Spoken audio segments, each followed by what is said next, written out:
A woman walked out of a town that had already decided she was better off gone.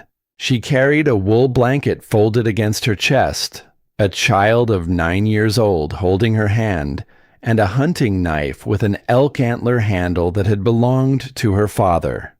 The blade was clean. The woman was not. Her name was Wren Calloway, and she was 38 years old, and she had known this morning was coming long before it arrived. Behind her, the town of Ashevail watched from doorways and curtained windows. No one called out. No one moved. The silence was not the silence of people who had nothing to say. It was the silence of people who had already said everything they intended to say. Inside a church, the morning before, with raised hands and lowered eyes. But before that morning, before the vote, the church, the raised hands, there was a different morning, one that had not yet happened, one that Wren did not yet know was coming. In the winter that followed, the worst winter anyone in those hills would ever survive, a line of people stood in the snow outside a door carved into solid rock. They were gaunt. Their coats were torn. Their hands, the same hands that had voted, that had pointed, that had signed, were pressed flat against the stone, knocking on a door they had not built, knocking on a door they had no right to enter. And the woman on the other side, the woman who had carved that door herself, who had shaped it from the mountain with a blade and bare hands over weeks of bleeding cold, stood in the warmth and listened. She did not make them wait long. That was not who she was. But to understand what Wren Calloway chose on that morning, you first have to understand everything that was taken from her, and how she built something from nothing that no one could take away. Her father's name was Silas. He was not a man who belonged to towns. He belonged to the kind of places where the wind has a name and the rock keeps a memory, and the only clock that matters is the one the animals carry inside their bones. Silas had been a mining man in his younger years, not the kind who dug blindly in the dark, but the kind who read the earth before he touched it. He knew how sandstone split along its grain. He knew which seams held heat and which ones held water. He knew that the land spoke in a language older than any spoken word, and that the only requirement for hearing it was the willingness to be quiet long enough to listen. He taught Wren everything. When she was 7, he crouched beside her on a sun-warmed ledge above a narrow valley and pointed to a Steller's jay working the soil below, burying acorns with a frantic, driven urgency that seemed wrong for the middle of summer. "Watch the bird," he said. "What is it telling you?" Wren watched. The jay did not stop, did not slow, did not pause to enjoy the warmth that everything else in that valley was resting in. "It's scared," she said. "Not scared." He shook his head. "Prepared.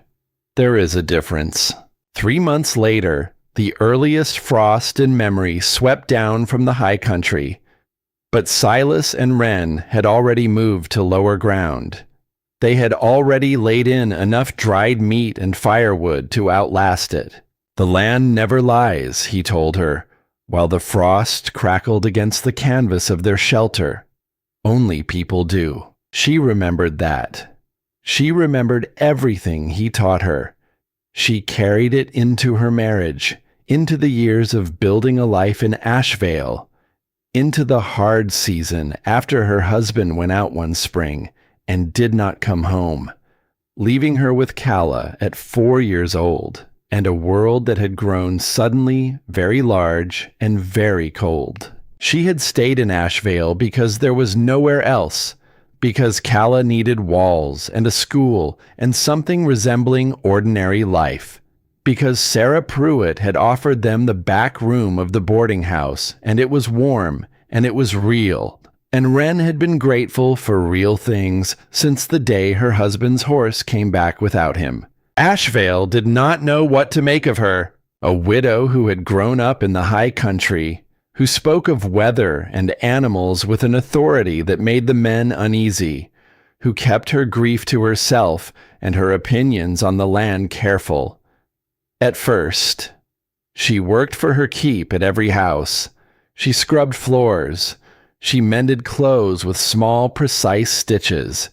She tended animals with a competence that startled people twice her age, but she did not soften, did not become the grateful, pliable widow they expected. She remained Wren, quiet, watchful, certain. Sarah Pruitt was the closest thing she had to a friend. Sarah was a widow herself, a woman with kind hands and a complicated heart who had watched Wren carefully in those first months and decided she was worth watching. She let them stay in the back room long after the charity of it had been repaid in labor. But Sarah also understood Ashevail in ways that Wren did not. "You have to stop saying the things you say," Sarah told her one evening. "About the weather, the animals, the signs. People here are frightened of things they cannot explain, and frightened people become cruel people." She said it gently. She meant it as kindness. Wren looked at the woman who had been kinder to her than anyone since Silas died. She considered the warning.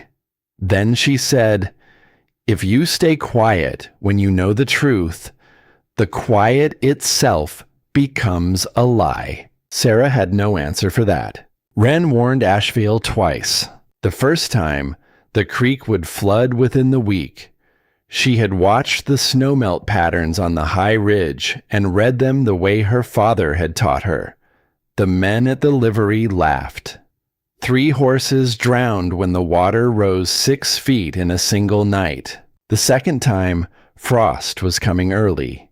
She had seen it in the way the ground squirrels moved, in the behavior of the elk on the high ridge, in the way the aspens had dropped their leaves 2 weeks ahead of their usual time. Haskell Dunmore listened politely and did nothing. His vegetable garden was destroyed 4 days later. After the frost, a woman named Isolde Merritt came to Sarah's door. She did not come inside. She stood on the porch with her arms crossed and delivered her message with the precision of a woman accustomed to being obeyed. "Keep that woman quiet," she said, "or we will find a reason to remove her." That evening, Sarah sat beside Wren and took her hand. "You have to stop. The town won't tolerate it." Wren pulled her hand away. "Being quiet when you know the truth," she said. "That is the real lie." The vote was held on a Tuesday morning in the church. Reverend Aldous stood at the front and spoke about disruption and the safety of the community, and each word landed like something being nailed into place. Isolde Merritt raised her hand first. Her face showed no doubt, no hesitation, the certainty of a woman who has spent her life being right and has arranged the world to confirm it. In the back row, Haskell Dunmore sat with his hat on his knee. He did not raise his hand, but he did not stand to oppose it either. He sat in the distance between those two things, and that distance was wide enough to lose a person in. Near the door, Declan, Isolde's son, 16 years old, sat with his hands in his lap and did not move. He looked across the room at Wren. Wren looked back. Something passed between them. Not a word. Just a thread, thin and strong, that would hold through the months ahead when everything else came apart. Sarah Pruitt signed the paper that Reverend Aldous brought to her that evening. Her hand trembled, but she signed. The next morning, Wren woke to find Sarah already standing at the stove, her back turned, her hands gripping the edge of it like a woman holding herself upright against a weight she had chosen to carry. Wren understood without being told. She folded the wool blanket. She woke Calla gently and dressed her in every layer they owned. She picked up the sack of cornmeal Sarah had left on the table, an apology in the shape of food. She took the knife from beneath her pillow. She walked to the door. Sarah did not turn around. Neither of them spoke. There are silences that say more than words ever could, and this was one of them. The silence of a woman who had chosen safety over love, and a woman who had learned once more that the people who care for you and the people who protect you are not always the same people. At the edge of town, Haskell Dunmore was waiting beside a fence post. His face was the face of a man trying to hold something too heavy for his arms. His eyes were red at the rims. He held out a small canvas sack. Inside it, a flint striker, fishing line, a good length of tanned leather. "Your father," he started, and his voice broke on the word. "Silas taught me to read the land. 30 years ago." He paused. "I saw the same signs you saw. I said nothing. That is on me." Wren looked at this old man who had known the truth and chosen silence, who had sat in the back row with his hat on his knee and called it neutrality. "The land never lies, Mr. Dunmore," she said. "Only people do." He put his hat back on. He had nothing left to say. At the bend in the road where the trail turned into wilderness, Declan stood with a loaf of bread wrapped in cloth. He held it out with both hands, a 16-year-old boy who had not raised his hand and could not make that into something large enough to matter, but was trying anyway. "Don't be sorry," Wren said. "Just remember." She took Calla's hand. They turned north. They walked into the wilderness. Wren did not look back. Looking back was for people who had something to return to. The land spread out before them, cold, enormous, indifferent, and honest. The most honest thing Wren had known since her father died. Somewhere in those hills, though she did not yet know it, a cliff face of red gold sandstone was waiting. It had been holding its warmth for a long time. The cliff was not what she had been looking for. She had been looking for anything. A stand of pines dense enough to block the wind. A rock overhang wide enough to keep snow off their shoulders. Any shelter at all. What she found was something else entirely. The cliff face rose from the valley floor in a sweep of red gold sandstone, warm-colored even in the flat light of an overcast afternoon, layered like the pages of a very old book. The rock jutted outward near its base, forming a natural overhang, a roof almost, needing no human hand to build it. And beneath that overhang, half hidden behind a curtain of dead brush, a crack ran back into the stone. Wren stopped walking. She set Calla down and pressed her bare hand flat against the rock face. She closed her eyes. The stone was warm, not warm the way a sun-baked summer boulder is warm, blazing and temporary. This was a deeper warmth, something the rock had absorbed over years and decades and centuries and refused to give back. Her father had taught her about this, about the way certain stone formations sat above underground water that carried heat from deep below the surface, and how the rock drank that heat and held it the way a good wool coat holds body warmth. Steadily, faithfully, long after the source has moved on. "My father showed me this," she said softly. "Not to Calla, not to anyone. Just to the air, to the stone, to whatever part of Silas Calloway might still be listening somewhere in the cold Wyoming sky. Sandstone holds heat longer than anything else. Remember that. She squeezed through the crack. It opened on the other side into a cavity within the stone, rough and dark, smelling of old mineral water and cold earth, but large. 12 feet deep, 8 feet wide, ceiling high enough to stand under, and warm. Calla squeezed through behind her, one small hand gripping Wren's coat. "Can we really live here?" she whispered. Wren looked at the walls, at the natural crack running upward through the ceiling, a chimney already built, waiting, at the floor, level enough to sleep on, at the narrow channel where underground water ran just below the surface, keeping the stone above it alive with steady heat. "We are going to build it into something worth living in," she said. Calla reached out and pressed her own small hand against the wall. "It's warm," she said. "Yes, it is." That was enough. The first night was the hardest. Wren built a fire near the entrance and crouched over it with her hands spread wide, feeling the warmth move back into her fingers. Calla fell asleep against the wall with the blanket pulled to her chin. Wren did not sleep. She sat beside the dying fire and took inventory. 1 wool blanket. Cornmeal for 10 days if she was careful. The hunting knife. Haskell's sack with flint striker, fishing line, leather cord. Declan's bread, already staling. That was everything.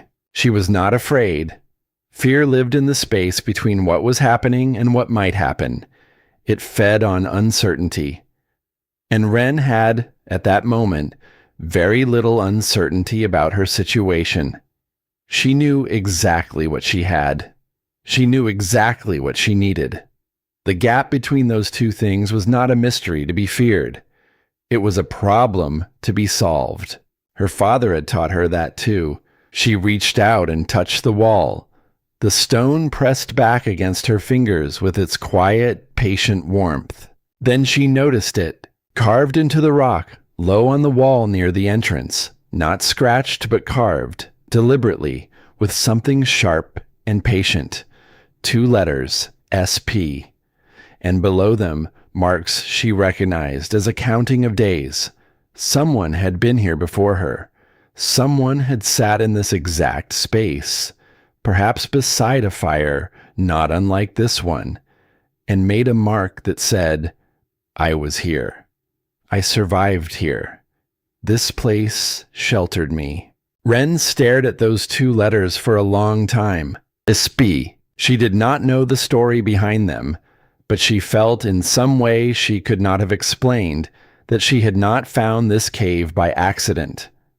That the person who had carved those letters had, in some small and impossible way, left the door open for her. She let the fire burn to coals. She slept. On the 3rd day, the knife chipped. She had been widening the cave entrance, working the blade against the sandstone in long, careful strokes, finding the grain the way her father had taught her, when the edge caught a vein of harder rock embedded in the softer stone, and a piece split away with a sound like a small bone snapping. Wren sat on the ground and looked at the damaged blade. The knife was the only precision tool she had, the only thing Silas had left behind. It was the thing she had used for everything: skinning, cooking, carving, defending. And now a piece of its edge was lying in the dirt, and the blade was uneven, and she did not know if she could fix it. She sat there for a long time. The cold pressed in through the widened entrance. Calla was asleep in the back of the cave, feverish, a fever that had started 2 nights ago, not serious yet, but enough to make the girl's cheeks too bright and her eyes too glassy. Wren had been giving her the cornmeal paste and telling her she had already eaten when she had not. She had not eaten in 2 days. Her stomach had stopped complaining about it, which was either her body adapting or her body giving up. and she chose not to examine which one too closely. Maybe they were right, she thought. The words came before she could stop them. Maybe I am not enough for this. She let the thought sit. She did not fight it. Fighting a thought gives it weight. She had learned that too. Then her father's voice came, low and even, the way it sounded when he was teaching her something he wanted her to carry. The stone doesn't break, Wren. It splits along the grain. You have to find the grain first, and then you work with it, not against it. She picked up the knife. She walked to the creek and chose a smooth oval river stone and began working the blade against it in long, careful strokes. Not aggressive, not impatient, the way her father had taught her. It took most of the morning. When she finished, the blade was shorter than it had been, but it was sharp enough. And she had learned something in the working of it. How to read the grain of the sandstone, not by forcing it, but by listening to it. The way you listen to anything that is trying to tell you something important. She fashioned hammers from creek cobbles lashed to sticks with strips of tanned leather. She used flat stones as chisels. She saved the knife for detail work only. Her hands blistered. The blisters broke. She wrapped the raw skin in strips torn from the blanket's edge and kept working. By the time Calla's fever broke, on the morning of the 5th day, quietly, the way fevers sometimes simply decide to be done, the cave entrance was wide enough to walk through. The walls inside were smooth where Wren had carved them. The floor was level, and there was a small alcove in the rear wall where she had begun to stack firewood.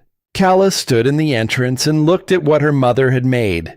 "You did all this while I was sleeping?" she said. Wren looked at her daughter, at the color coming back into her cheeks, at the expression on her face that was not yet happiness, but was the shape that happiness would soon grow into. "Yes." Calla walked to the alcove and ran her finger along the carved stone. Then she walked back to the entrance and stood looking out at the valley below. The creek, the willows, the gray sky above the tree line. "It's ours," she said. "It's actually ours." "Yes," Wren said. "It is." The skeptics came on the 8th day. Wren heard their voices before she saw them. 3 young men from Ashevail picking their way up the slope, the particular tone of people who have come not to help, but to observe and report back.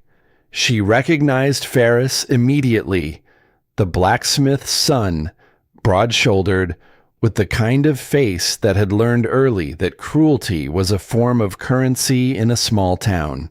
They stopped at the base of the cliff and looked up at the cave entrance. The carved stone, the wooden door frame Wren had begun to build. Ferris cupped his hands. "What are you building up there? A hole to die in?" The other 2 laughed. Wren looked at them for a moment. Then she said, clearly and without heat, "I'm building a home. When the cold comes in earnest, you'll wish you'd paid attention." Ferris laughed again. The laugh of someone who has not yet been cold enough to stop finding cold funny. They called it the hole. They went back and told people about the hole, about the woman living in it like an animal, about how it would never last, about how the whole thing would collapse before the first real snow. The name spread. Wren heard it later from Declan, who had come quietly to leave a small sack of dried beans and a coil of rope at the base of the cliff without going up. Because he was 16, navigating the distance between what he knew was right and what he was not yet brave enough to defend out loud. She took the beans. She took the rope. She used the rope to build a drying frame for the rabbit pelts she had begun to accumulate. She did not waste any energy being angry about the name. On the 11th day, a red fox appeared at the creek. He was young, lean, with fur the color of old copper and ears that swiveled toward every sound.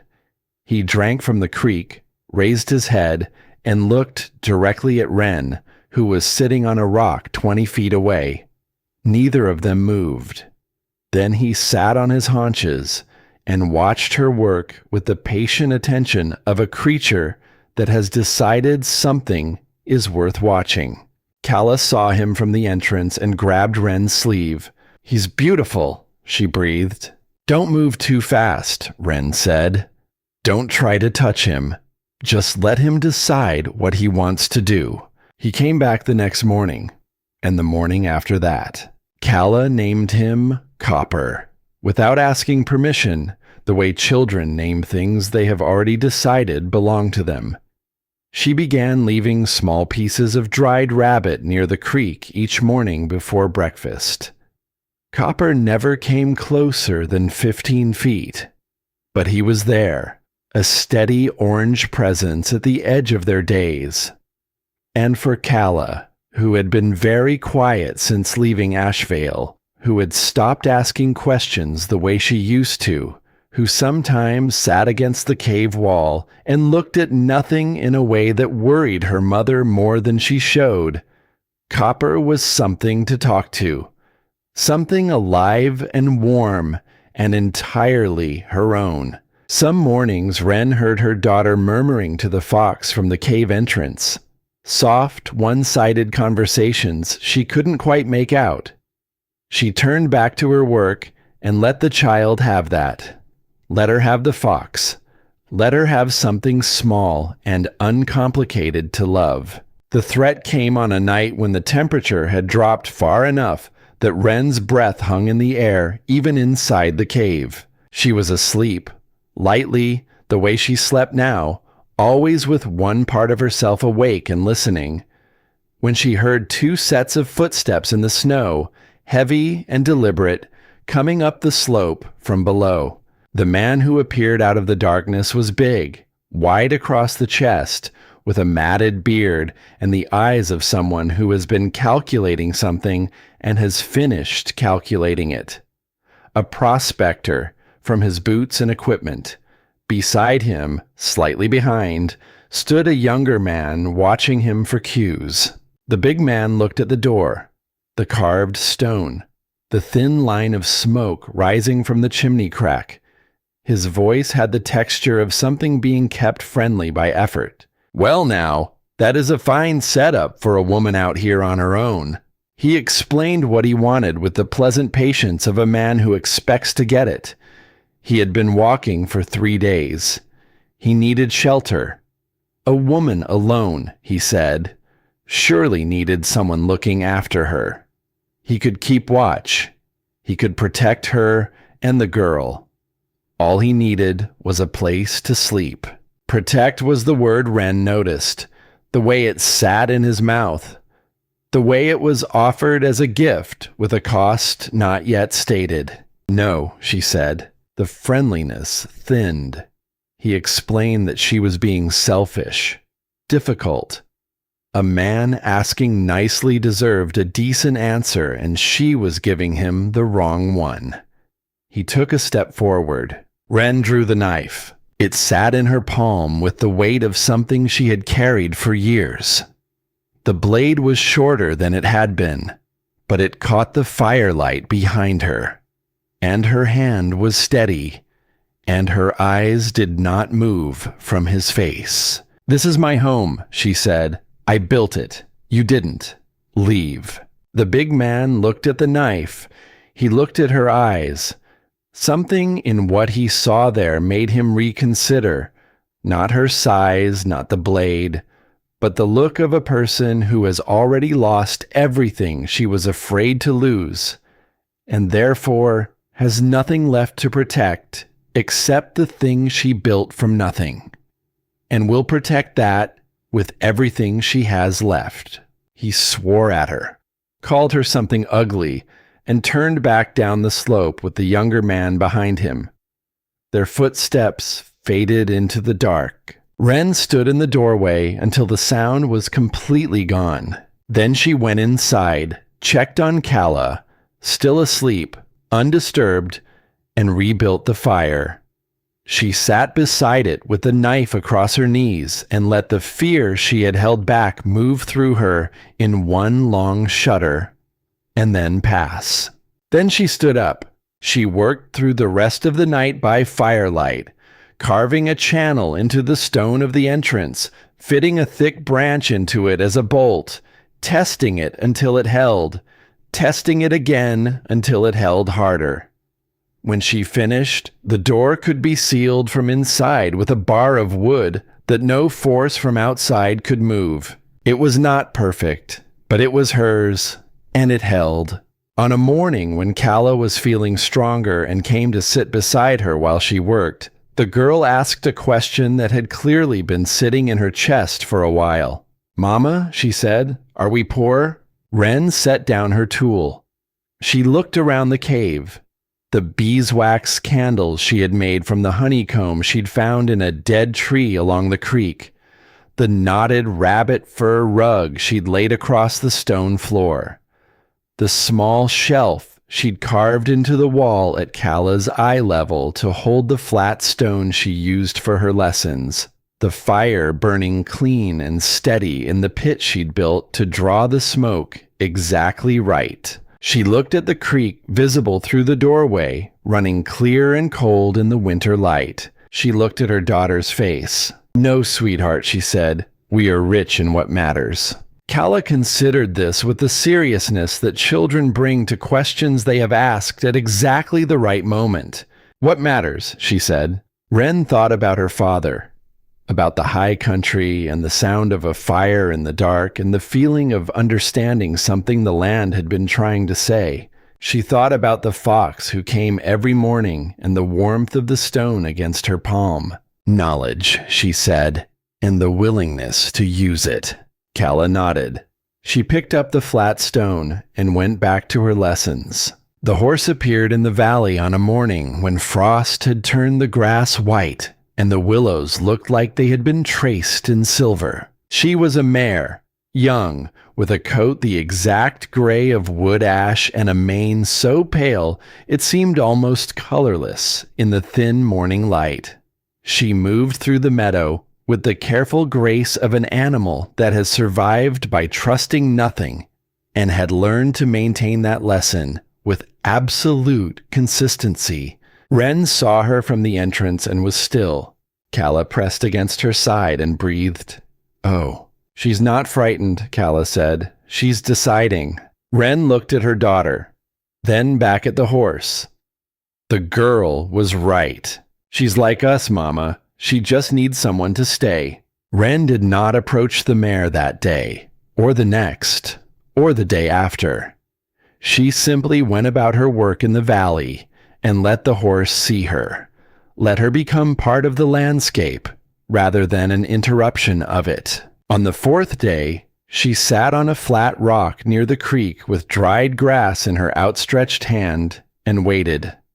On the sixth day, the mare ate from a spot 6 feet away. On the 9th day, Wren approached slowly, speaking in a low, continuous murmur. Not words exactly, just sound, the kind that says, "I am here, and I am not a threat, and I intend to stay." The mare stood her ground until Wren was close enough to reach out, and then kicked. One hard rear kick that caught Wren square in the left side and sent her sprawling in the frozen grass. She lay there for a moment, unable to breathe, staring up at a sky the color of old pewter. Then she started to laugh, quietly. Not because it was funny, her ribs would ache for weeks, but because she recognized the situation. She had been that mare. She had been that animal standing its ground against an outstretched hand, kicking because it was safer to wound than to hope and be disappointed. She got up. She walked back to the cave. She let her ribs rest for 2 days. On the 11th day, she went back. On the 14th day, the mare stood still and let Wren lay a hand along the curve of her neck. The horse's skin shivered under the touch, and then stilled.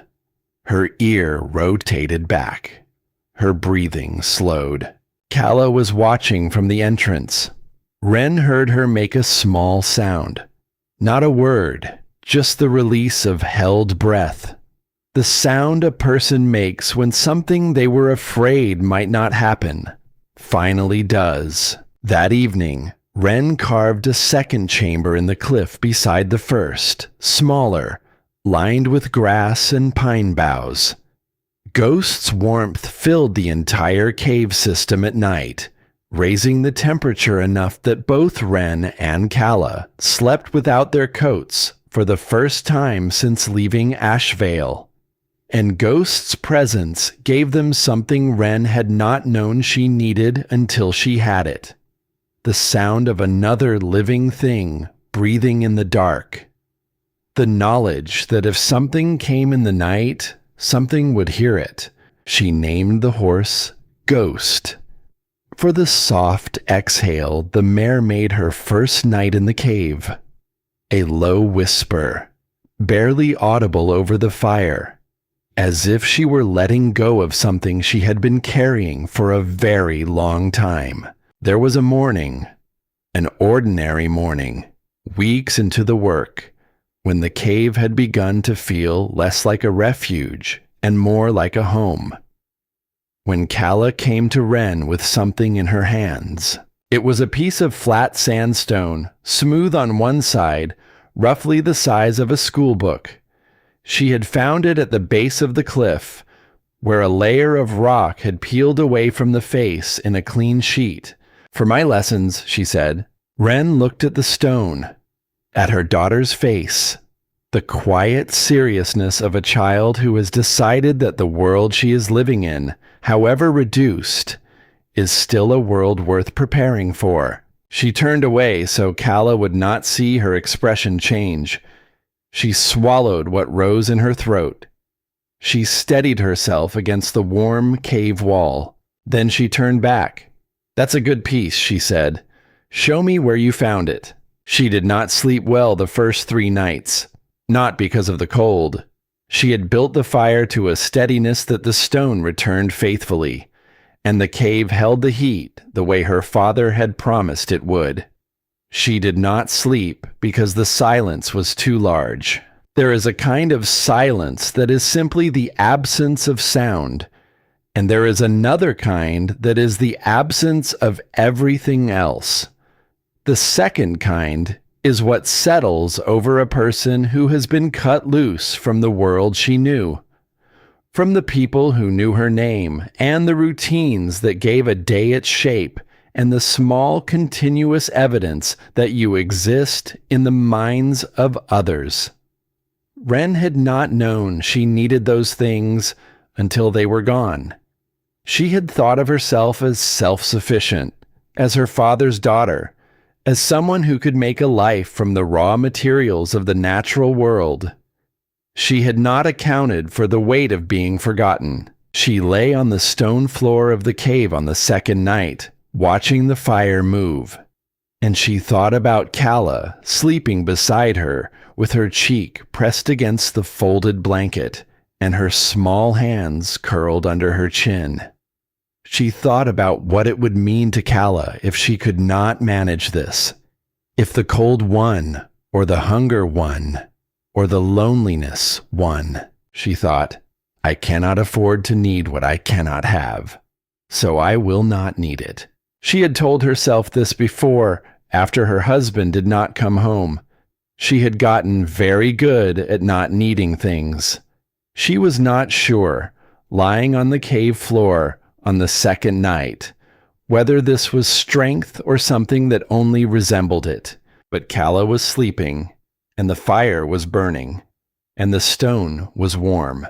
She got up, she tended the fire, she went back to work. That was the thing she had learned, and the thing her father had taught her, and the thing she would come to teach others in the years that followed. Not that need goes away if you refuse it. Not that loneliness can be outworked or grief can be outweighted, But that work itself, the simple, continuous act of making something where there was nothing, is its own kind of answer to the dark. Not a solution, an answer. The kind that does not resolve the question but gives you something to hold on to while you live inside it. The morning Calla brought her the flat stone for lessons was also the morning Wren understood, for the first time, that she had already won. Not one against the town that had sent her away. Not one against the winter that was coming. Not one anything that could be measured in the usual terms of winning and losing. She had won something smaller and more durable than that. The thing her father had always been trying to give her. The thing she had been carrying without fully knowing it. The thing that no vote and no paper and no raised hand in a warm church could take away. She knew how to begin. Calla set the flat stone on the carved ledge at the back of the cave and arranged herself in front of it, the way she had arranged herself in front of the real slate boards at the schoolhouse in Ashevail, back straight and feet flat, and a look of serious concentration. Wren watched her for a moment. Then she sat down beside her daughter and picked up a piece of charred wood from the edge of the fire. "Let me show you something my father showed me," she said. She drew on the flat stone. Not letters, not numbers, but the silhouette of a bird in flight. The distinctive wing shape of a Steller's jay. The particular angle of a wing in a dive. "When you see a bird flying like this," she said, "what does it mean?" Calla looked at the drawing with the careful, patient attention that always made Wren think, obscurely, that the girl was going to be all right. "It means something is frightening it," Calla said. "Or something is coming," Wren said. "Something it knows about that we don't. Not yet." Calla nodded. She reached for the charred wood and drew her own bird beside her mother's. Less precise, more alive somehow, the way children's drawings often are. "Teach me the others," she said. So Wren did. That was how the lessons began.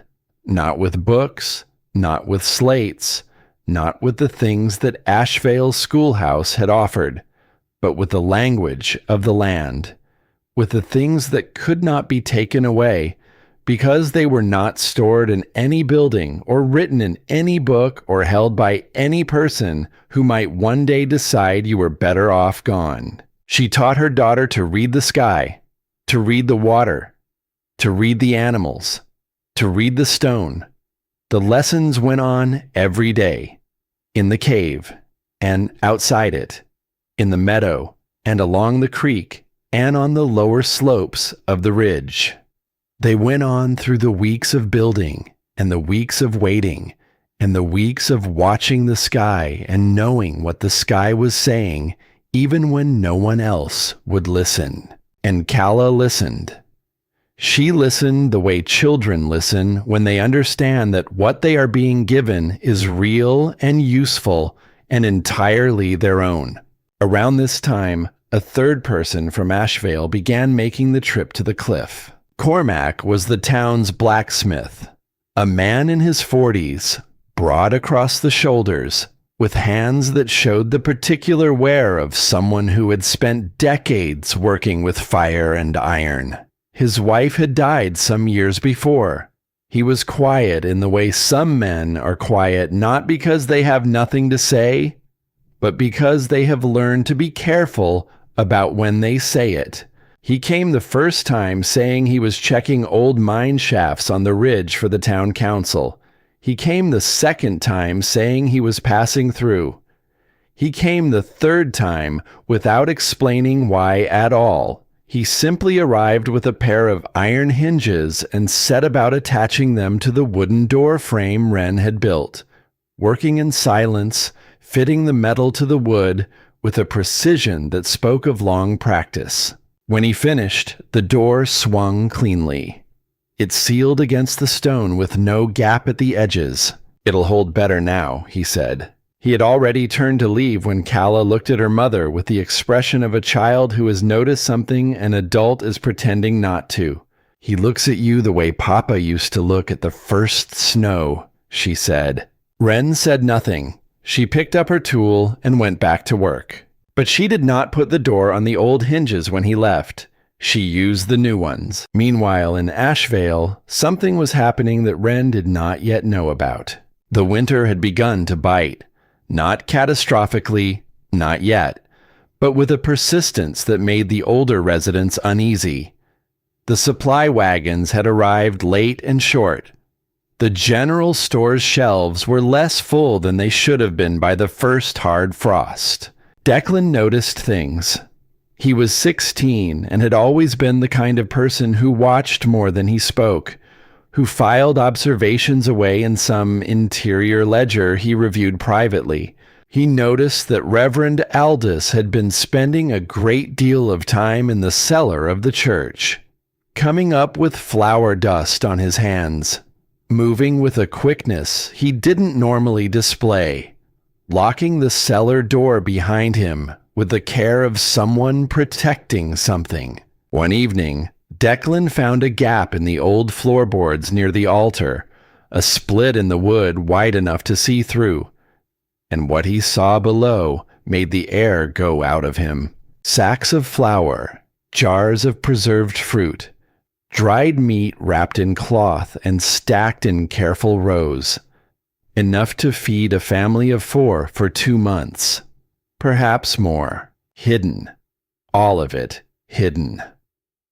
While the congregation counted their remaining cornmeal and the women of the town boiled the same bones twice to get whatever nourishment remained in them, Declan stood above that floor gap and felt something settle in his chest like a stone dropping to the bottom of a deep well. He did not tell his mother. Not yet. He was 16 and still learning which battles a person fights alone and which ones require help. He went home that night and sat at the table long after everyone else had gone to bed and thought about the woman on the cliff and the door she had built and the words she had said to him in the road when she was leaving. "Don't be sorry, just remember." He was remembering. The question was what he was going to do about it. The winter came down on Ashevail the way a heavy hand comes down on a small thing, not quickly, not dramatically, but with a steady, grinding pressure that left no room for argument. The cattle went first. The herds that had been the foundation of the valley's economy, the Merritt spread, the Dunmore Ranch, the smaller outfits scattered through the lower meadows, began to fail in the draws and hollows where they had huddled for shelter. Not all at once. First the weakest ones, then the young ones who had not yet built enough reserves. Then, as the cold deepened past anything the oldest residents could reliably remember, the strong ones too. The meadows that had been full in autumn were empty in a way that said something had ended and would not simply begin again in spring. Then the food ran short. The general store revealed itself to be something less than adequate as the weeks stretched into months and the supply routes closed under snow and ice. The flour went first, then the salt pork, then the dried beans, then the sugar, then the coffee, then the preserved fruit, and finally, the last of the cornmeal. Families who had entered the season with the casual confidence of people who had always been fed found themselves counting what remained with a precision born of fear.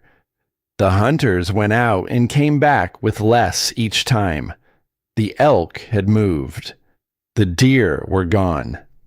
The rabbits had retreated so deep that even experienced trappers came home empty-handed.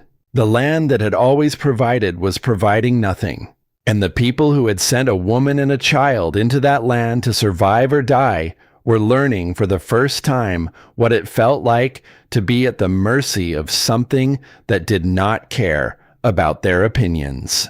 Isolde Merritt sat at her kitchen table on a morning when the frost had come inside, had crept under the door, and settled into the corners of the room in a way that no amount of firewood addressed. And she looked at her son, Declan had lost weight. They all had. But on him, it showed differently. It was not just his face that had thinned. It was something behind his face.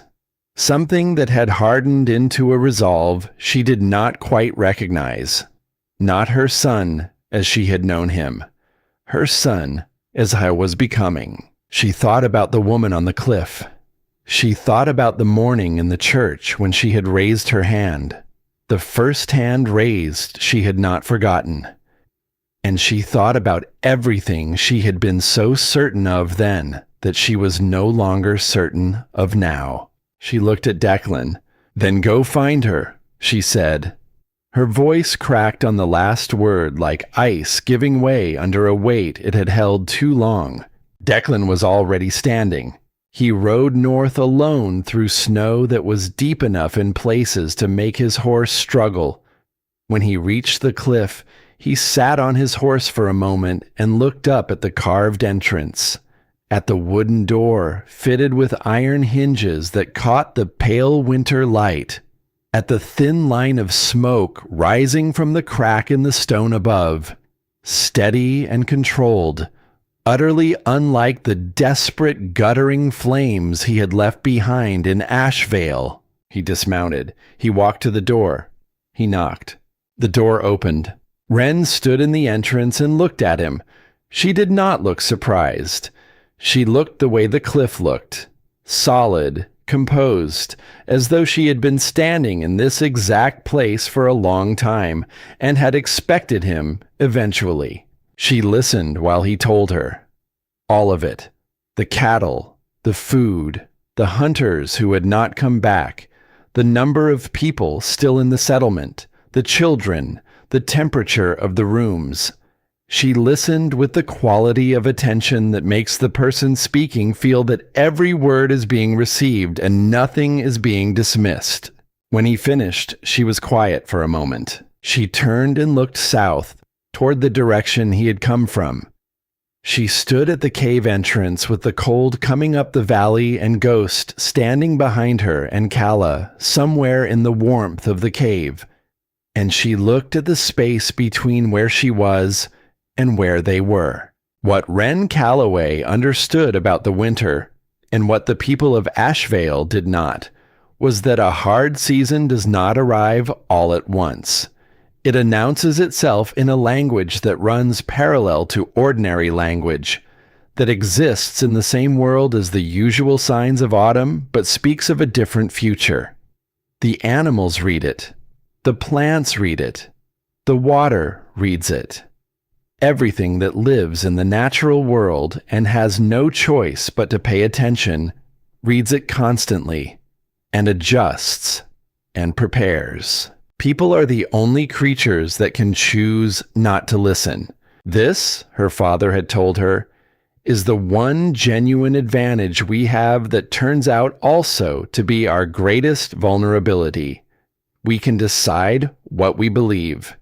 We can hold on to a belief when the evidence has already moved on without us. We can be wrong and know we are wrong and continue to be wrong, because being right would require us to change something we have built our certainty upon. He had said this on a night in early autumn when she was perhaps 12, and they were camped above a valley where they could see a ranch house with lamplight in the windows and shapes of cattle moving through the meadow below. The rancher had not prepared for the winter that was coming, Silas had told her. He had seen the signs. "Why don't we tell him?" she had asked. Her father looked at the light in the windows for a long moment. "We could," he said, "and he might listen, or he might not. But here's the thing, little bird. A person who will not listen to the land will often not listen to another person telling them what the land is saying, because to believe the land, they would have to believe that they have been wrong. And some people will accept almost any other explanation before they will accept that." She had thought about this for a long time. She thought about it again Years later, standing in the general store in Ashevail and watching the faces of the people who were choosing not to believe her, she understood in that moment that there was nothing she could say that would make them hear what the animals were already saying, what the water was already saying, what the sky was already saying. The evidence was not in her words.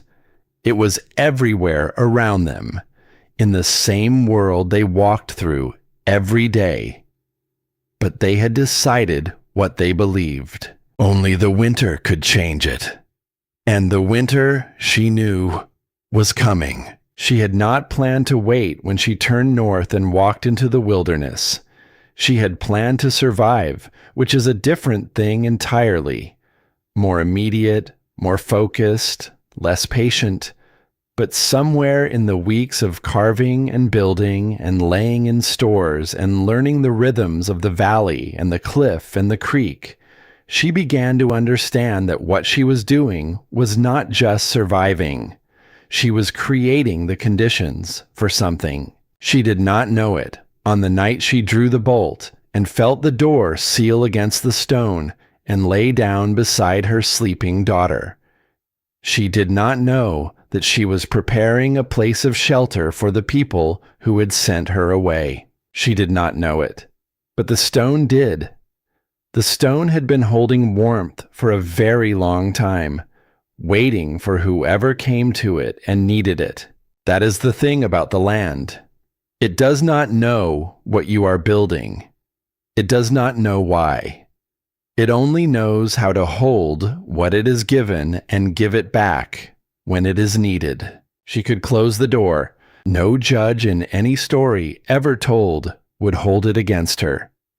She had been sent out here to survive or die, and she had survived. And what happened to the people who had made that decision was not her responsibility. She looked at the letters carved in the stone just inside the entrance. SP. She looked at Ghost, who had come to stand just behind her left shoulder the way the horse always did when Ren was still for too long, as though keeping watch over a person who kept watch over everything else. She thought about what her father had said once, on a night when she had asked him why he helped a family of strangers whose wagon had broken down on a mountain pass in the high country. The capacity to help is itself a kind of obligation, little bird. The mountain doesn't choose who it shelters based on who deserves it. It shelters whoever comes to it.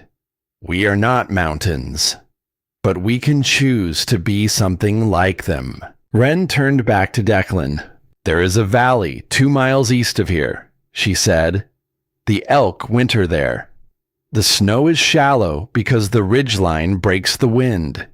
Send your hunters there at first light. And there are other caves in this cliff, natural ones, further along the rock face, large enough for families.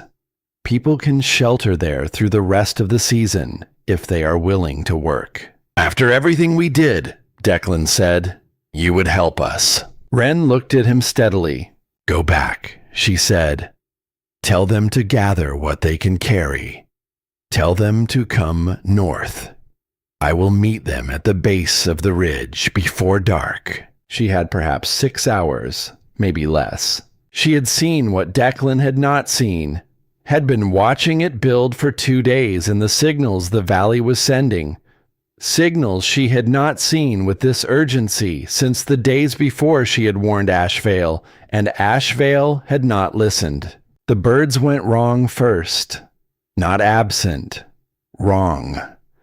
Flying in patterns that made no sense for the conditions as they appeared on the surface. But the conditions as they appeared on the surface were not the conditions that were coming. Ghost had not stood still since before dawn, pacing the length of the cave, stopping, pacing again, her ears in constant motion, her nostrils reading something in the air that Ren's human senses could not access, but her human mind could translate. The creek had changed, still flowing. The underground heat kept it from freezing entirely. but doing something at its edges she had seen only once before when she was 8 and her father had grabbed her arm and said, "Run," and meant it. The water at the edges was freezing in rapid angular formations that spidered outward from the bank like something was driving them from below, and the sky to the north. She had looked at it twice since waking, and had not looked again because she did not need to. The color building there was the color of an old bruise, yellowish at the edges and darkening toward something that had no polite name, but that every person who had ever been caught in what was coming recognized on sight. 6 hours. The people of Ashevail had no idea. She saddled Ghost, gathered what she needed, woke Kala, explained quickly and quietly what was happening. The people who had sent her out here to face the wilderness alone were walking through the valley below without any knowledge of what was building to the north. And they had perhaps 6 hours, and they were not prepared. She rode south. The evacuation began in the gray afternoon light, in the stillness that settles over a landscape just before something large happens to it. Wren rode Ghost at the head of the column. The people who followed her, roughly 90, wrapped in every piece of fabric they owned, carrying what could be carried, moved with the focused silence of people who have run out of arguments. Most did not speak to her. A few nodded. An older woman reached up and briefly touched her arm as she rode past, not saying anything, the touch doing the work that words would have done badly. Sarah Pruitt walked near the front, her face stripped of its usual careful management. What was underneath looked like grief, not for the winter, for something more specific. Ferris walked near the back, carrying 2 small children on his back, not his own, moving through the snow with the dogged competence of someone who has decided to be useful because useful is the only currency with any value left. They were an hour from the cliff when Isolde Merritt's voice cut through the sound of moving feet. "This child does not have the authority to direct where we live," she said. Her voice was not cruel. It was careful. The voice of a woman navigating between who she had always been and who the last several months had begun to suggest she might need to become. 90 people slowed to a stop. Wren did not turn Ghost around immediately. She sat facing forward, her eyes on the ridgeline and the color of the sky above it. Then she turned the horse. She looked at Isolde Merritt, at the woman who had raised her hand first, who had stood on Sarah's porch and said, "Keep that woman quiet," who had lost her cattle and her husband and whatever certainty she had built her life upon. She looked at Declan, standing 2 feet behind his mother with his jaw set and his eyes on Wren. Declan spoke before Wren did. His voice was quiet, not angry, just clear. She survived alone with a child and a horse and a knife that barely held together. He let that sit. We had an entire town, and we nearly didn't make it through the first month of winter. He looked at his mother. She has the authority. Isolde looked at her son. She looked at Wren. She looked at the sky above the northern ridgeline, at the color there, the color that Wren had been watching all day, the color that meant something large and cold and absolutely certain was coming. Then she picked up her bundle and walked toward the caves. It was the bravest thing Wren had ever seen Isolde Merritt do. Not the surrender of it, the honesty, the willingness to take what she knew and act on it rather than defend herself against it. Wren turned Ghost north and kept moving. Reverend Aldous did not come. He stood on the steps of the church as the column formed in the street, his coat buttoned to the chin, his Bible against his chest with both hands, his face composed into the expression of serene authority that Wren had seen him wear on the morning of the vote. He announced that he would not follow darkness dressed in the clothing of knowledge. That faith would provide. That the righteous had nothing to fear. Sarah Pruitt stopped walking. She turned and looked at him. This man whose paper she had signed, on whose authority she had acted, whose voice had moved her hand when her conscience had not. She did not argue with him. There were no words for a man who had already decided what he knew. She turned away and walked into the column and did not look back. Declan went around to the side of the church. He had borrowed Haskell Dunmore's iron-breaking bar that morning. The padlock on the cellar door gave on the second strike. He went down into the cold dark below the church and looked at what was there. Then he came up with his face set in a way that made the two people who saw him take an involuntary step back. He pulled a piece of paper from his coat, folded it once, and laid it on the ground before the broken cellar door. On the paper, in his careful, deliberate hand, food inside, for anyone who needs it. Then he mounted his horse and rode north after the column without looking back at the man on the church steps. Reverend Aldous watched the last rider disappear. He stood in the silence that followed. Then he went inside. The storm arrived at nightfall. It did not announce itself with dramatic gestures. It simply arrived, was not there, and then was there. A darkness within the darkness that moved differently from ordinary night, that had weight and intention, and a sound unlike anything ordinary wind produces. The sound was the first thing that told you this was not ordinary. It was not howling. Howling was too small a word, too domestic, too associated with things that can be waited out.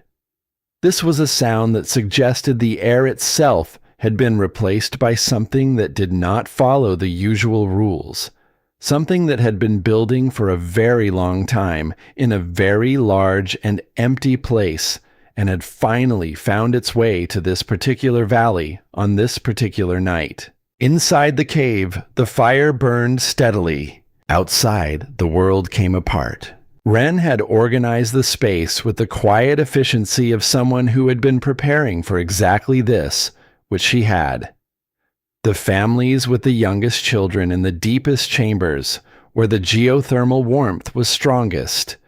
The elderly and sick nearest the main fire. The able-bodied men in the outermost positions in rotating shifts, keeping the entrance clear of drifting snow, maintaining the fire, managing the livestock pressed into Ghost's chamber. 90 people in a space built for two, and yet there was something in the compression of it, in the forced proximity of people who had not chosen to be this close, that produced something unexpected. Something more like the stripping away of the distance that people maintain in ordinary times.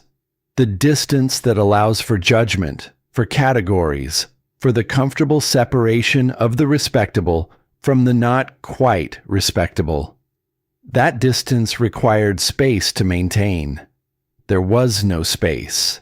The first knock came an hour after full dark. Wren heard it over the storm.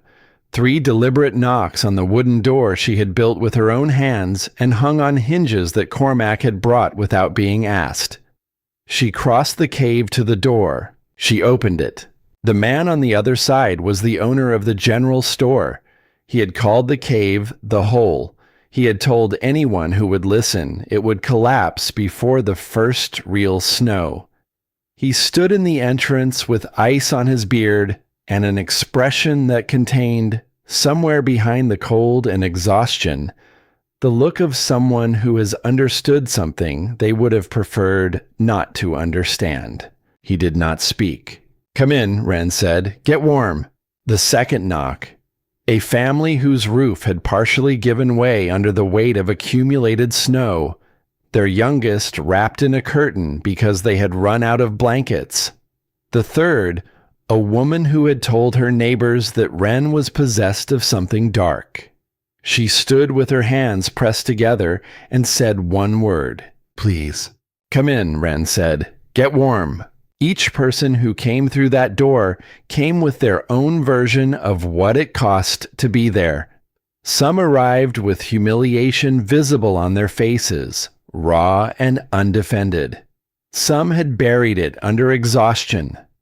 One man began a sentence Wren recognized as the opening of an apology, and she stopped him with a small shake of her head. "Not now. Come in first. Be warm first." Calla moved through the cave bringing water, guiding people to spots on the floor, fetching wool from the small supply they had stored, doing all of it with the matter-of-fact focus of a child who has been shown, by example, that how you respond to people who have hurt you tells them who you are, and that who you are is the only thing entirely yours. Ghost stood in the side chamber with 7 other horses pressed around her, and she was steady, completely steady. Her size and stillness seemed to communicate something to the other animals, some message of calm that moved between them without language. The storm outside was immense. Inside, the fire burned. The stone held its warmth. Deep in the night, when the cave was as full as it would get, Wren became aware of something. The door had not been knocked on for a long time. She walked to it and opened it slightly, looking out into the darkness and driving snow. She looked for as long as she could before the cold forced her back. There was no one else coming. She knew without being told what that meant. She knew which people had been in Ashevail when the column left. She knew which people had been standing on church steps. She closed the door. Calla found her standing at the back of the cave with one hand on the warm stone wall, in the place where the underground water ran closest to the surface, where the heat was strongest. "Mama?" Wren turned. She looked at her daughter, at the 9-year-old who had asked to keep a fox and named a horse and carried blankets to strangers who had voted to remove her from their town. And she thought about what it meant to have built something that held when the storm came, not just the cave, all of it. "Come here," she said. Calla came. Wren put her arm around her daughter's shoulders and pulled her close, and they stood together against the warm stone while the storm pressed against the mountain, and the mountain did not move. And the fire kept burning, and all around them, the people who had sent them out into the cold were sleeping, finally, in the warmth that Wren Calloway had built from nothing. Outside in the dark, the inscription on the stone, SP, and all the days marked below, disappeared under the snow. But the stone beneath remembered. The stone always remembered. And the night was not yet over. The storm lasted 3 days. Not 3 days of unrelenting fury. It came in waves, each preceded by a brief and treacherous quiet that made the unprepared think it had finished, and then returned with something that felt almost personal, like something that had gone away to gather more of itself. Inside the cave, time moved differently. Outside, time was measured in the accumulation of snow and the dropping of temperature and the sound the wind made when it changed direction. Inside, time was measured in smaller things, in the intervals between feedings, in the rhythm of children falling asleep and waking and falling asleep again, in the way the fire needed tending every 2 hours, not because it was in danger of going out, but because tending it was the one deliberate task that gave the adults something to do in a situation where most things were outside their control. Wren moved through all of it. She simply did what needed doing and moved to the next thing and then the next. She had organized the space with the clarity of someone who had thought about exactly this kind of situation many times in the months she had spent alone on the cliff. The families with the youngest children in the deepest chambers where the geothermal warmth was most reliable. The elderly and infirm nearest the main fire. The able-bodied men rotating through the outer positions in shifts, keeping the entrance clear, managing the animals, hauling water from the underground spring Wren had tapped in her first month of occupation. A steady warm supply that had already saved 2 people who had arrived with the gray-white color in their extremities that meant the cold had gotten inside them in a way that required immediate attention. She knew what to do for that. Her father had taught her. Slow rewarming. Warm water, not hot. Gentle movement. Patience. She applied it without explaining it, because explanation took time, and time was not what those 2 people had to spare. They both kept their hands. It was on the second day that Ghost found the boy. His name was Everett. He was 7 years old, and he had not spoken since his father had not come back from the valley 3 days before the evacuation.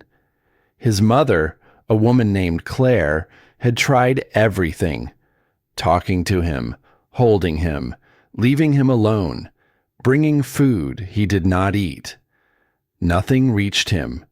He sat wherever he was placed, knees drawn up, eyes fixed on some middle distance that no one else could see. Ghost approached him from the side. Wren saw it happen. She was tending the fire when she noticed the mare moving. Not the restless pacing of the crowded side chamber, but something more deliberate.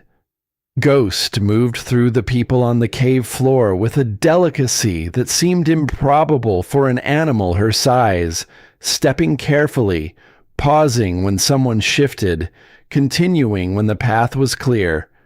She moved toward the boy the way she had moved toward Wren on those early days in the valley, entering his space at an angle, slowly enough that he could register her presence without being startled.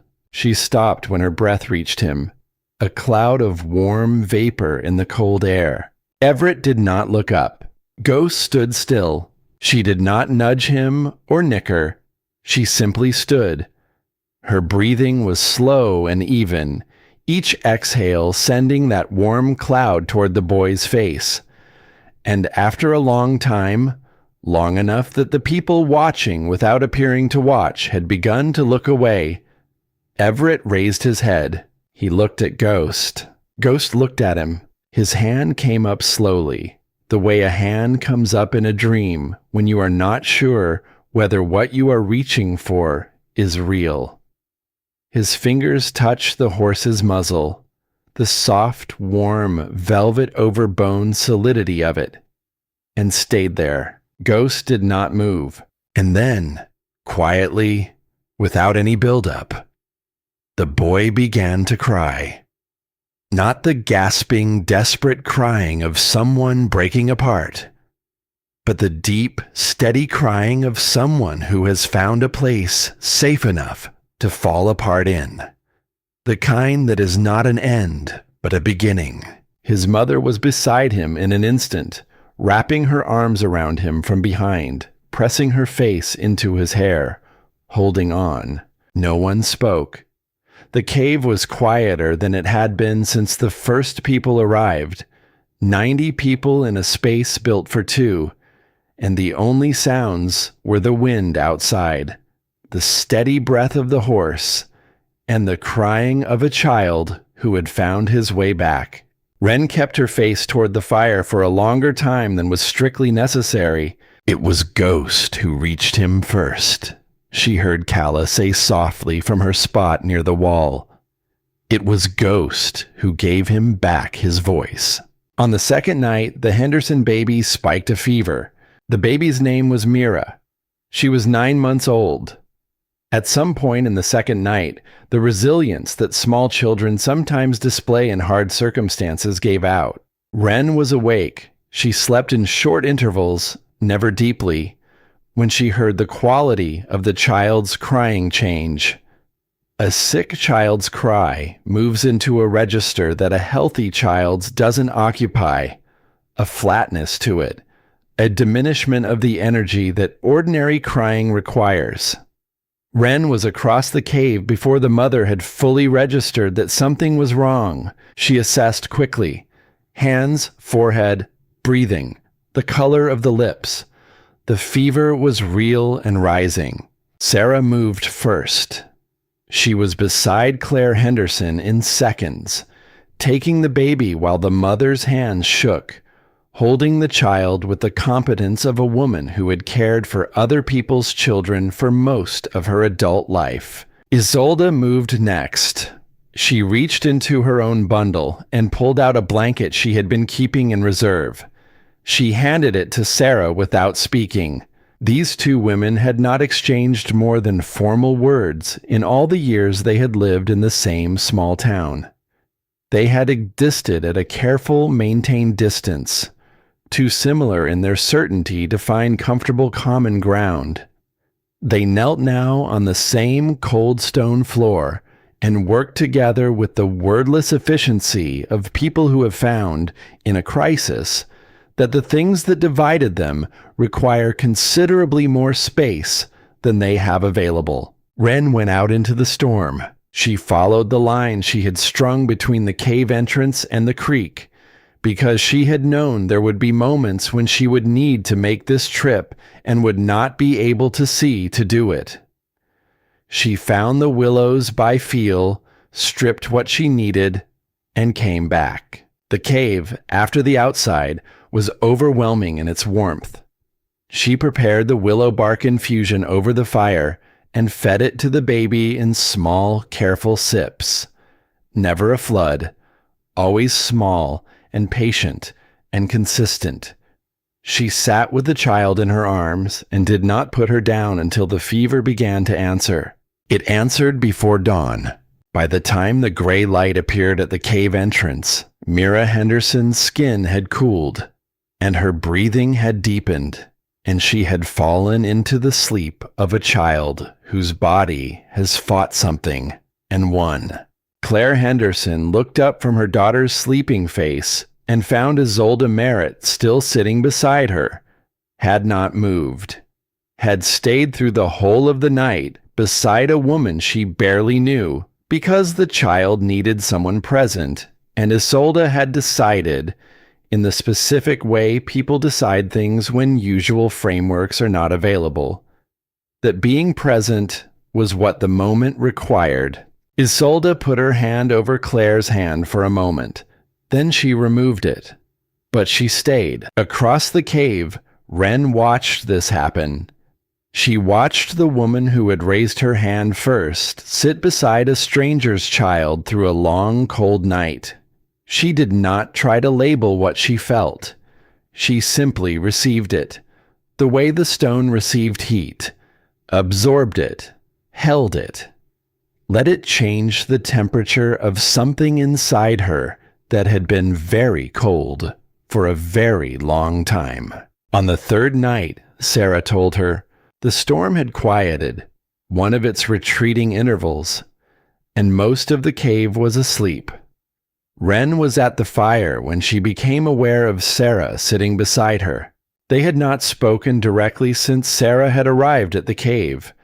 They had worked alongside each other, handed things to one another, organized and managed and tended together, without ever addressing the thing that sat between them.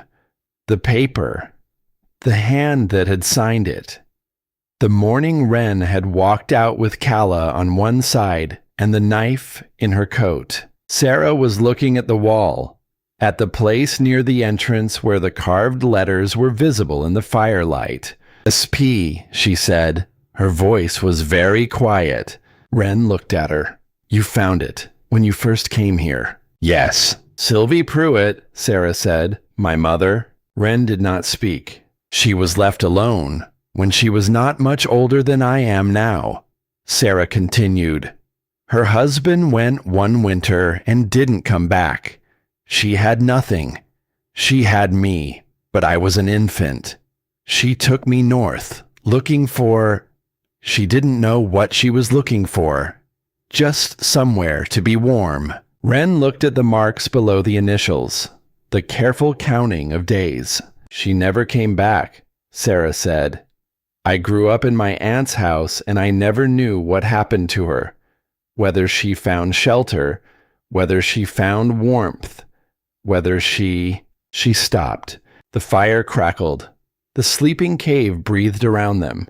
Wren thought about a woman she had never met, alone in a valley in the deep of a hard winter, with an infant and nothing else. She thought about what that woman had found when she came to this cliff, about the warmth the stone had been holding then, and going on holding through all the years between then and now, patient and faithful and indifferent to time. She found warmth, Wren said. Her voice was quiet, not soft. Wren's voice was rarely soft, but it carried something the usual register did not. She found this, Wren said. She stayed long enough to mark it, long enough to count the days. The stone held her. She didn't die here. She carved her name and she counted her days. And she left. She went on. She went somewhere. You are here, which means she went on. Sarah closed her eyes, and the thing that Wren had not known how to give, not because she lacked the capacity, but because the language for it had not existed until this moment, passed between them without words. Not forgiveness, exactly. Something more structural than that. Something more like recognition. The recognition that they were both women who had found themselves alone and cold and had reached for whatever warmth the world would offer, and that the world, sometimes, offered enough. Sarah did not apologize. She had said everything she had to say. She let her head rest against the warm stone wall and closed her eyes. Wren tended the fire. Ferris came to her on the second morning with a coil of rope. He held it in both hands. This boy who had called the cave a hole and led others up the slope to watch her fail. He was not that person now. He was just someone standing in a cave with a coil of rope and the expression of someone engaged in the hard work of becoming different from who they have been. My father made this, he said. It's the last good rope from the forge before the fire went cold. Wren took it. She tested its weight, felt the quality of the braid. It was good rope, strong and even, made by hands that knew what hands were for. She used it that afternoon to build a drying frame along the upper wall. Strung between iron pegs, she drove into the stone. She hung the smoked venison and elk she had stored, meat she had been preserving since the first hunters came back from the Elk Valley. The frame held it away from the ground and the damp, and what it displayed was enough. Not comfortable, not easy, but enough to last. The rope held. It held because it was good rope made by good hands, given by a boy who was learning that the things you build for other people outlast everything you tear down. Declan found her near the end of the second day, in a quiet moment when the cave had settled into one of its intervals of relative calm. You have saved us twice, he said. Once when you told us the truth. Once when you opened the door. Wren looked at the fire. Remember it right, she said. You saved yourselves too. You saved yourselves the moment you chose to listen. The listening was yours. I couldn't do that part for you. He was quiet for a while. Then, I saw what was in the cellar. Before we left. He told her about the gap in the floorboards, the sacks of flour, the jars of preserved fruit, taken in small amounts over weeks from the community stores, hidden while the congregation counted their remaining cornmeal. He ate alone, Declan said, while everyone else. He stopped. Wren looked at the fire. She thought about a man in a church, eating alone in the cold dark below his own pulpit, sustained by food that belonged to the people he had told God would provide for. She thought about the cost of being unable to change, of building a life around the protection of one's own position until the position becomes a room with only one person in it and no warmth at all. She reached out and put her hand briefly on Declan's arm, a gesture so unlike her usual reserve that it clearly surprised him, and then withdrew it and went back to the fire. The storm made one final attempt in the small hours of the third night. It came back hard and conclusive, pressing against the mountain as though trying to find a weakness it had missed. It found none. The cave held. The fire held. The people inside, crowded and hungry and exhausted and, in many cases, sitting next to someone they had wronged or been wronged by, held. And then, in the deep quiet before dawn, on the fourth morning, the storm was simply not there anymore. The silence that followed was enormous. Calla was the first to notice. She had been awake for a while, sitting near the entrance with her back against the warm stone. She turned to look at her mother. Wren was already moving. She went to the door and opened it and stood in the entrance and looked out at a world that had been utterly rearranged. The snow was deep enough that the lower reaches of the valley were obscured entirely, everything buried and softened and made new. The sky above was the particular clear high blue that comes after a great storm, washed clean, impossibly bright, as though the darkness had taken something with it when it left, and the sky was showing the empty space where it had been. The cold was sharp and still, and it was beautiful. Not in a soft way, in the way that enormous and indifferent things are beautiful when they are no longer trying to kill you. Calla came and stood beside her. They looked at the rearranged world together, mother and daughter, the woman who had built the door and the child who had named the horse, standing in the entrance of a home that was no longer just theirs. "Is it over?" Calla asked. "The storm," Wren said, "is over." Calla looked up at her. "What about the rest of it?" Wren looked at the valley below, at the distant shapes on the southern horizon that were Ashevail, still there, just barely visible, a collection of forms under snow that might, with a great deal of work, become a town again. "That," she said, "is just beginning." The walk back to Ashevail took most of a day. The snow had rearranged the valley so completely that trails Wren had known by instinct required her to navigate by ridgelines, and the angle of light and the way the wind moved through exposed rock faces above. She rode Ghost at the front of the column and did not hurry. Hurrying in deep snow with exhausted people was how you lost people to falls, to the particular kind of collapse that comes when a body running on reserves for too long is asked for one more effort it cannot give. She kept the pace steady.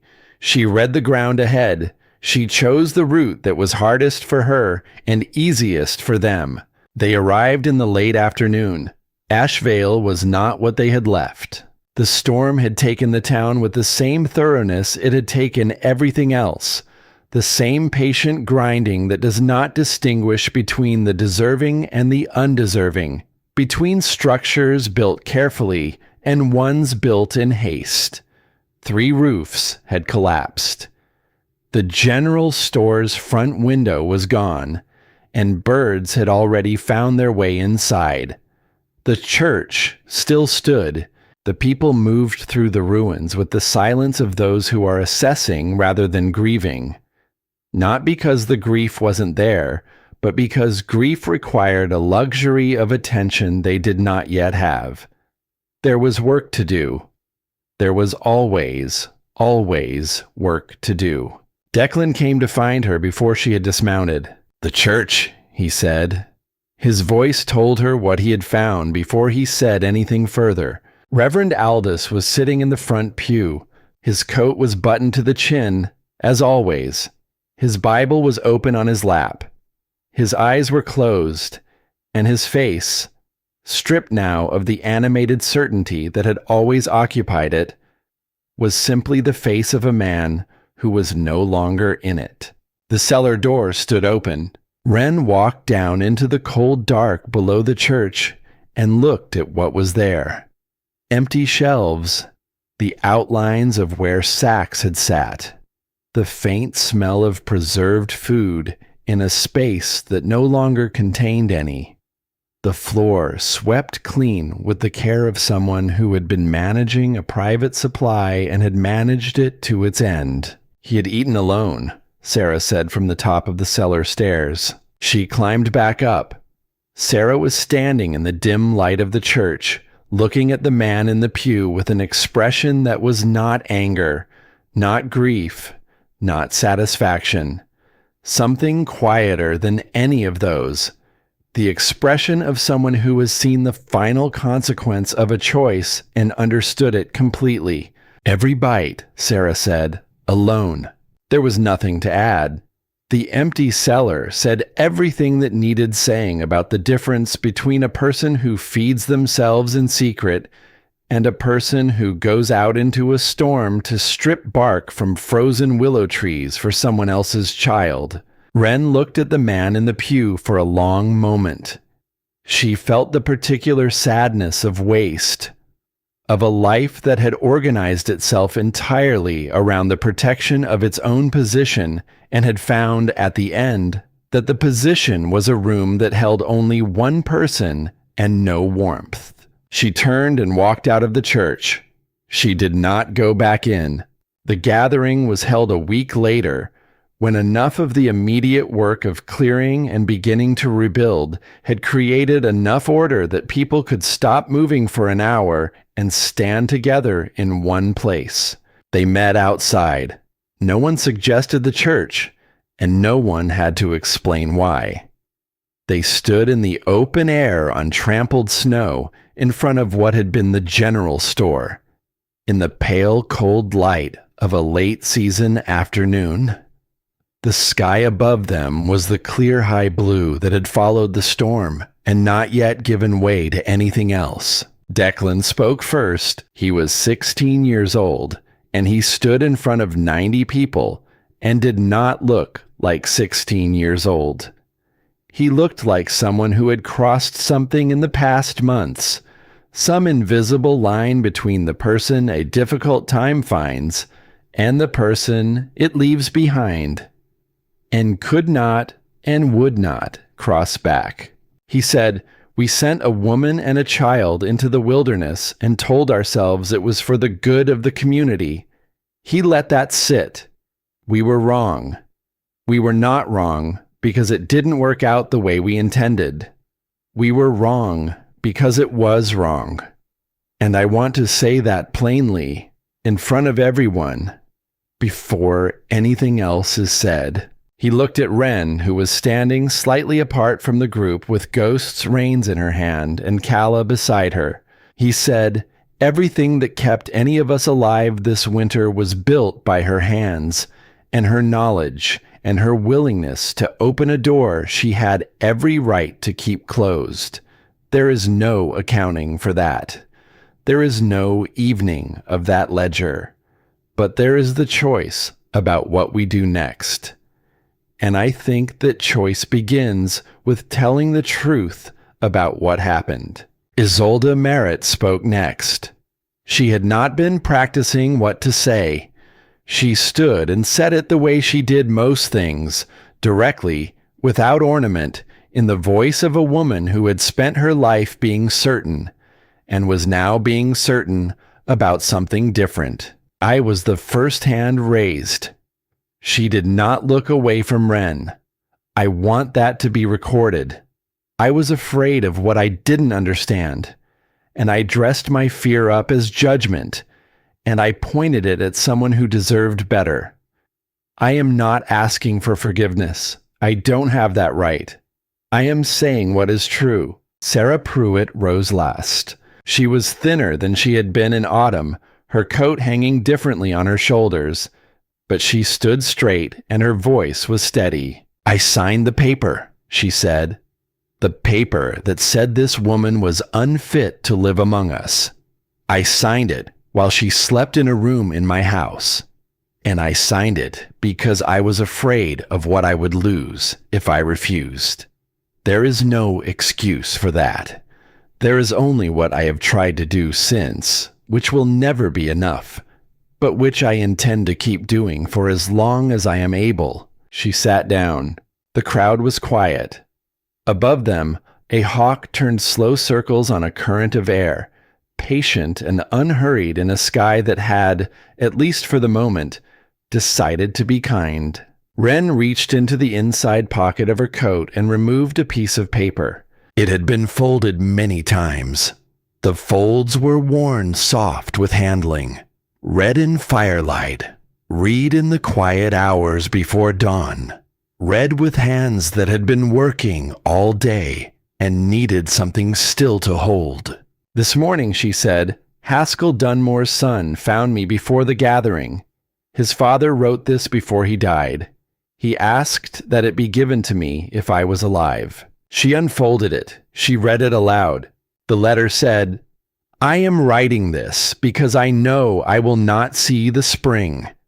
I want you to know that I believed you. I believed you from the first warning. The flood, the frost, all of it. I believed you because your father taught me to read the same signs 30 years ago on these same hills, and I saw everything you saw. The ink changed slightly here, as though the pen had been set down and picked up again. I said nothing because I was afraid. Not of the cold, of Aldous, of the town, of being wrong in front of people who had decided I was a certain kind of man, and whose opinion I valued more than I valued the truth. I was 62 years old, and I had lived in this valley for 40 of those years, and I called myself a self-reliant man. It turns out I was the most dependent man in Ashevail. I depended on other people's approval for every decision I made. Silas would be ashamed of me. I am ashamed of me. If you are reading this, it means you survived, which does not surprise me. You are your father's daughter. This country was not worthy of you. I hope you find a way to forgive it anyway. Haskell Dunmore. Wren folded the letter. She placed it back in her pocket against her chest, where she had been carrying it since the morning. She stood for a moment in the silence the letter had made. Then she spoke. My father told me that the land does not judge, she said. It does not care whether you are good or wicked, powerful or powerless. It only cares whether you are prepared. He said that people are different, that people judge and fear and push away what they don't understand. But he also said something else. He said that people can change, that the capacity for change is the one thing we have that the land does not. She looked at Ferris, standing at the edge of the group with the expression of someone who has been in the process of becoming a different person for several months and is not yet sure the process is complete. She looked at Declan, watching her with the attentiveness of someone committing something to memory. She looked at Sarah. Haskell Dunmore knew the truth and chose silence. He called himself a coward at the end of his life. I call him human. We are all afraid of something. The question is not whether we are afraid. The question is what we do when fear is in the room with us, and the truth needs to be spoken anyway. She paused. I do not know how to forgive what was done. I am not sure I will find my way there. But I am glad you lived. I am glad the children lived. And if you want to learn what I know, how to read the land, how to prepare for what comes. I will teach you." Ferris was the first to move. He crossed the space between himself and Wren and went down on one knee in the snow. Wren looked at him. "Stand up," she said. "First lesson. Nobody needs to kneel to learn." He stood. The distance between who he had been and who he was becoming closed by one more measure. Not all the way. Not yet. But enough to make the rest of the journey possible. Wren did not return to live in Ashevail. The cave on the cliff became what it had always been in her mind. Not a refuge, not a temporary shelter, but a home. She expanded it over the following seasons, carving new chambers into the rock face, extending the network of spaces the mountain offered to those willing to read it carefully and work with it rather than against it. The system of caves could shelter 30 people comfortably, more in an emergency, and she kept it stocked and ready in the way her father had always kept their camps. With the calm foresight of someone who does not fear the winter because they have already thought about it, she became the guide that people came to when they needed to cross the high country. She became the teacher that families sent their older children to when they wanted them to learn something that could not be learned from a book or a church pew. She taught the reading of the land, of sky and soil and animal behavior, of the signals the natural world sends continuously to those who have learned to be quiet enough to receive them. Ferris was her first and most devoted student. He arrived the week after the gathering and did not leave for 2 years. He absorbed everything she showed him with the hunger of someone making restitution in the only currency that actually mattered. Not words, not apology, but competence. The willingness to learn and then to pass on what was learned.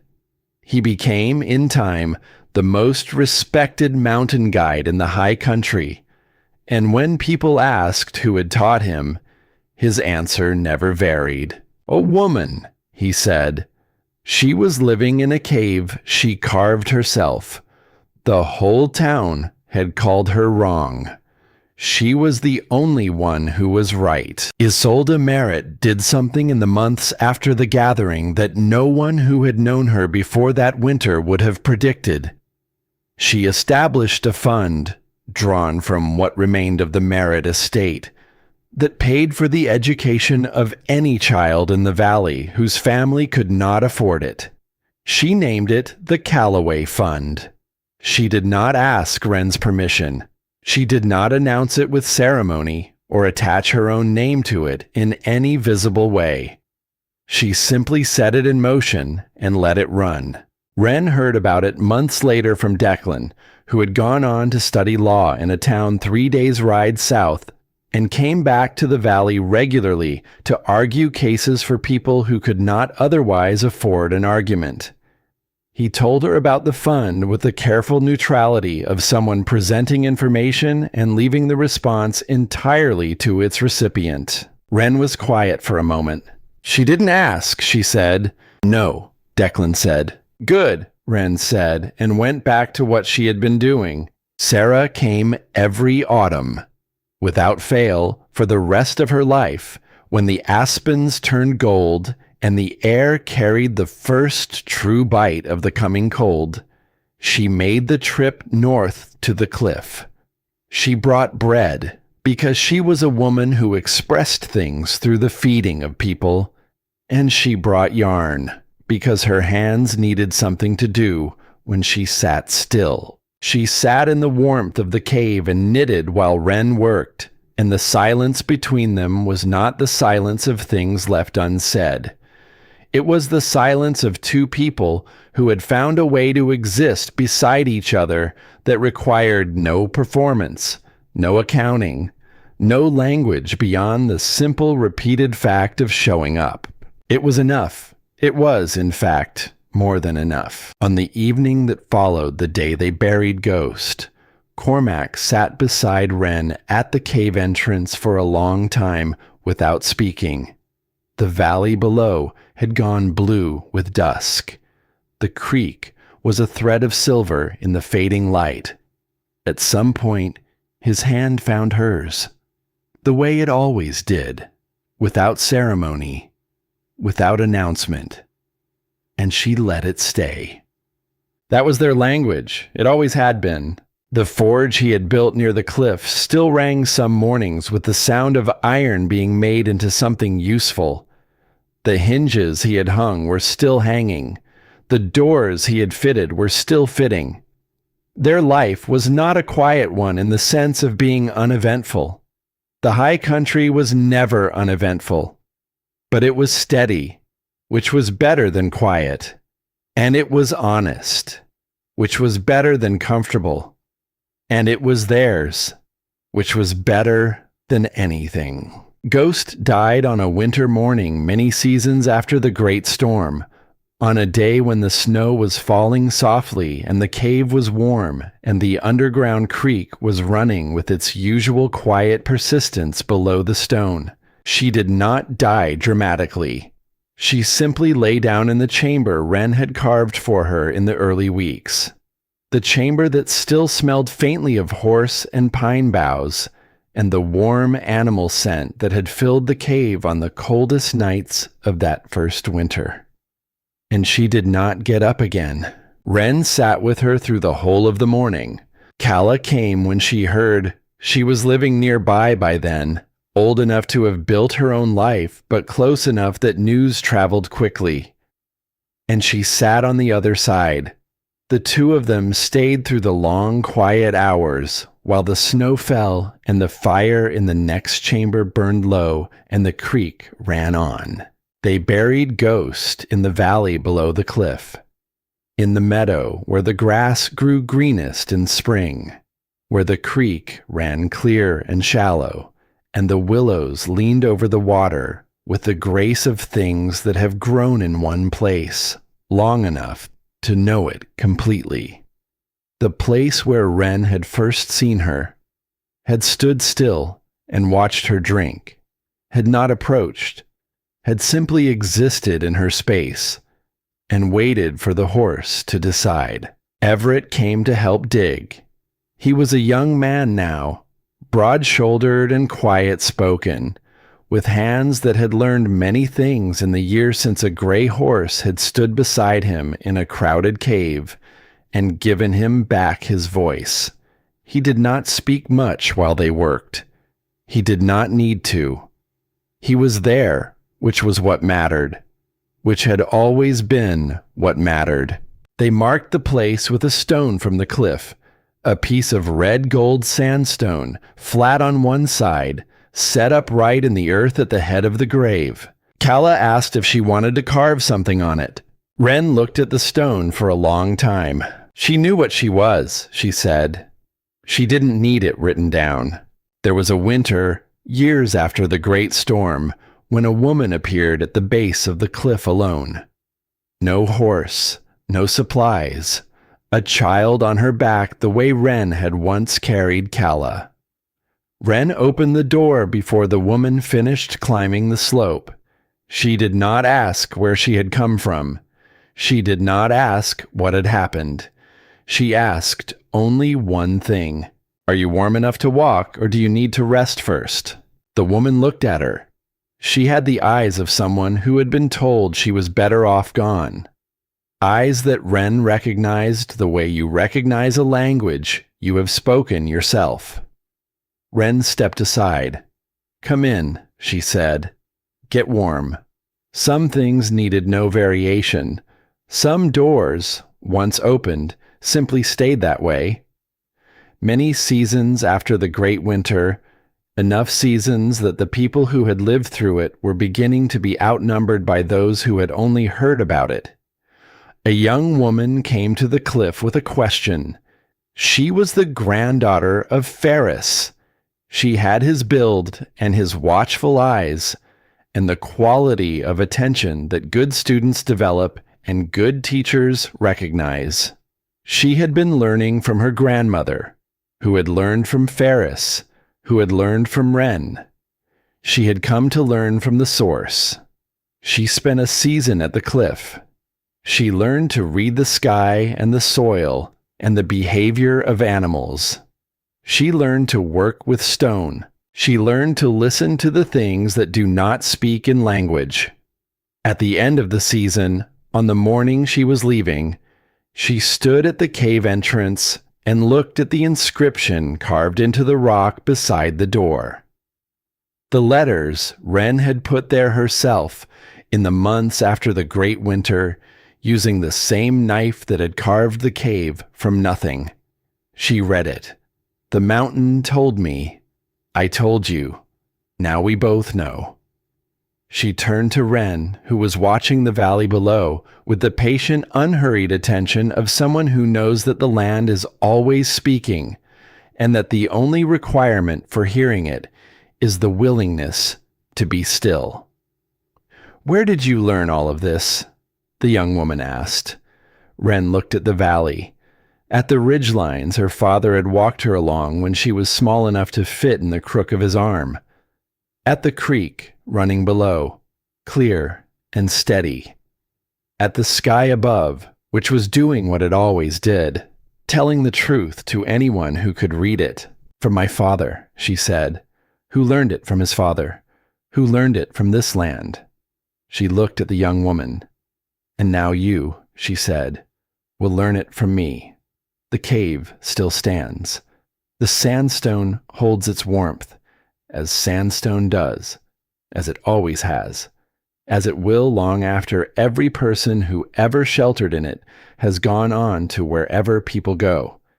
The inscription beside the door is weathered now, the letters softened at their edges by seasons of freeze and thaw, but it is still readable, still there, still saying what Wren put there to say.